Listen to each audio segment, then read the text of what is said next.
सभी विद्यार्थियों का स्वागत है। विद्यार्थियों, आज हम दुनिया के मानचित्र के अंदर विश्व की प्रमुख सभ्यताएं भरना सीखेंगे। तो आइए शुरू करते हैं। जैसा कि आपके सामने ये सभी की सभी सभ्यताएं भर के दर्शाई गई हैं, ठीक इसी तरह से आप वर्ल्ड के मानचित्र के अंदर ये सभ्यताएं भरना सीखेंगे और जानेंगे। तो आइए शुरू करते हैं, चलते हैं मैप के ऊपर। विद्यार्थियों, सबसे पहले हम अपने देश की सभ्यता को जानना और भरना सीखेंगे, जिसका नाम है सिंधु घाटी सभ्यता या सरस्वती सिंधु सभ्यता। तो विद्यार्थियों, इसके लिए सबसे पहले हमें अपने देश को वर्ल्ड के मानचित्र के अंदर, दुनिया के मानचित्र में चिन्हित करना आना चाहिए। तो अपना देश है बिल्कुल ये यहाँ पे, और इसके ये गुजरात से लेकर के आप यहाँ लगभग जम्मू कश्मीर तक इसको टच करेंगे, और उसके बाद कंप्लीट लेते हुए ये पाकिस्तान का लगभग कंप्लीट हिस्सा, और उसके बाद कंप्लीट गुजरात को शामिल कर देंगे, और उसके बाद इसको हम अलग से डार्क कर देंगे इस तरह से, या जैसे आप चाहें, जैसे आपकी सुविधा रहे। उसके बाद इसको नीचे एरो मार्क लगाते हुए हम लिख देंगे सरस्वती सिंधु सभ्यता। आप इसका नाम लिखेंगे, अंकित करेंगे बहुत ध्यान से, लेकिन एरो मार्क आपको ज़रूर लगाना है, क्योंकि हो सकता है 3-4 सभ्यता इकट्ठी आ जाएं, तो इसलिए एरो मार्क आप ध्यान से लगाएं। उसके बाद चलते हैं दुनिया की प्रमुख सभ्यता, जिसका कि नाम है माया सभ्यता। माया सभ्यता विद्यार्थियों मैक्सिको, होंडुरास और सेल्वाडोर के पश्चिम में स्थित है, और ये आपका है मैक्सिको, उसके बाद होंडुरास और सेल्वाडोर इसके पश्चिम में। तो बिल्कुल आप इस प्रदेश को, इस रीजन को डार्क करेंगे, और डार्क करने के बाद थोड़ा सा इसको आप अलग से चिन्हित करें, तो थोड़ा सा जो ताकि और सुंदर लगे, और उसके बाद इसका नाम लिख देंगे, जो इसका नाम है माया सभ्यता। माया सभ्यता। इसके बाद चलते हैं मिस्र की सभ्यता, जिसका कि उदय लगभग 4000 वर्ष पूर्व नील नदी के पूर्व में हुआ था। तो विद्यार्थियों, मिस्र कहाँ पे है? अफ्रीका महाद्वीप, ये आपके सामने है, और इसी अफ्रीका महाद्वीप के उत्तर दिशा में ये बिल्कुल उत्तर पूर्व कहो बेशक इसको, तो बिल्कुल ये मिस्र है, और इसके बीचों बीच लगभग नील नदी है, और नील नदी के पूर्व में।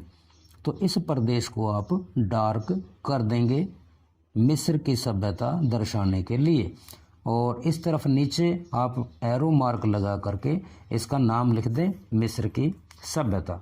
आशा आप ध्यानपूर्वक देख रहे होंगे और सीख रहे होंगे।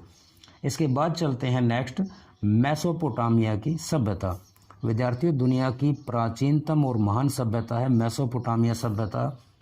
इसकी स्थिति जानने के लिए बिल्कुल इस तरफ ये फारस की खाड़ी, ये यहाँ पे ये आपको दिखाई दे रही होगी, ये है फारस की खाड़ी, और इसके बिल्कुल उत्तर दिशा में ये एक देश छोड़ करके इस तरफ ये सारा का सारा है भूमध्य सागर।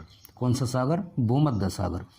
तो बिल्कुल ये जो प्रदेश है, यहाँ दजला और फरात नदी अगर आप दर्शाना चाहें, काफ़ी छोटा है ये मानचित्र, तो इस तरह से, और यहाँ आकर के वो नदियाँ गिरती हैं। तो खैर आप इस पूरे प्रदेश को ऐसे डार्क कर देंगे, और डार्क करने के बाद आप इसका नाम लिखेंगे मेसोपोटामिया सभ्यता। नीचे मेसोपोटामिया सभ्यता लिखने में कोई दिक्कत नहीं है, जहाँ आपको स्पेस लगे वहाँ आसानी से लिख सकते हैं, लेकिन उस स्थान को चिन्हित करना आपको अवश्य आना चाहिए। काफ़ी नैरो एरिया में है, तो ध्यान से देखें और ध्यान से जानें। उसके बाद चलते हैं यूनानी सभ्यता, या जिसका नाम क्रीट सभ्यता भी कहा जाता है, और लगभग 4000 ईसा पूर्व की यह सभ्यता विद्यार्थियों मानी जाती है। कहाँ है? चलिए देखते हैं। तो यूनान जो देश है विद्यार्थियों, थोड़ी देर पहले हमने बताया था आपको, भूमध्य सागर ये लोकेशन, और भूमध्य सागर के बिल्कुल उत्तर में ये छोटा सा द्वीप है, 3 तरफ समुद्र से घिरा हुआ है बिल्कुल ये, और इसको आप डार्क कर देंगे अच्छे से, और डार्क करने के बाद इसका नाम आप लिख दें, इस तरफ लिख सकते हैं एरो मार्क लगा करके। इसका नाम क्या है, क्रीट की सभ्यता, या इसका नाम लिखेंगे यूनानी सभ्यता।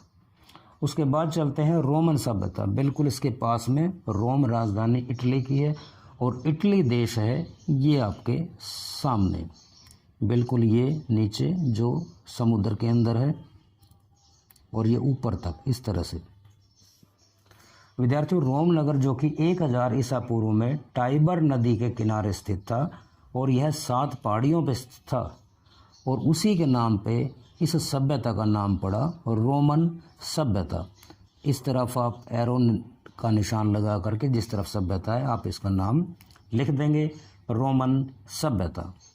इसके बाद चलते हैं विद्यार्थियों चीन की सभ्यता, दुनिया की फेमस सभ्यताओं में से एक है। बिल्कुल इस तरफ ही आपको हल्का सा कट मिलेगा, बिल्कुल यहाँ पे इस इलाके को आप हल्का सा अलग से चिन्हित कर दें। विद्यार्थियों, ये जो चीन की सभ्यता है सिक्यांग और हांगो नदी के किनारे लगभग 3000 ईसा पूर्व में यह सभ्यता विकसित हुई थी। इसका नाम आप इस तरफ एरो मार्क लगा करके लिखेंगे चीन की सभ्यता। तो विद्यार्थियों, इसी के साथ में बल्कि एक सभ्यता और बाकी है जिसका नाम है इंका सभ्यता और वह है पेरू के अंदर। इसके लिए चलते हैं हम दक्षिणी अमेरिका महाद्वीप में और ये है देश, ये बिल्कुल ये जहाँ पे ये है आपका पेरू देश। और विद्यार्थियों, इस देश के जो तटीय भाग हैं, तटीय भाग में लगभग 3500 ईसा पूर्व में ये तटीय भाग ये सभ्यता पाई गई है। इस सभ्यता का नाम है इंका सभ्यता, इंका सभ्यता या पेरू की सभ्यता भी इसको कहा जाता है। तो विद्यार्थियों, इस तरह से ये मैप समाप्त होता है। आशा है आपने बहुत ही ध्यानपूर्वक इस मैप को सीखा होगा और महत्वपूर्ण जानकारियाँ नोट करी होंगी। आप इस मानचित्र को कई बार भरें ताकि आपको आसानी से यह याद हो जाए और परीक्षा में आपके अंक अच्छे आए। मिलते हैं नेक्स्ट वीडियो में।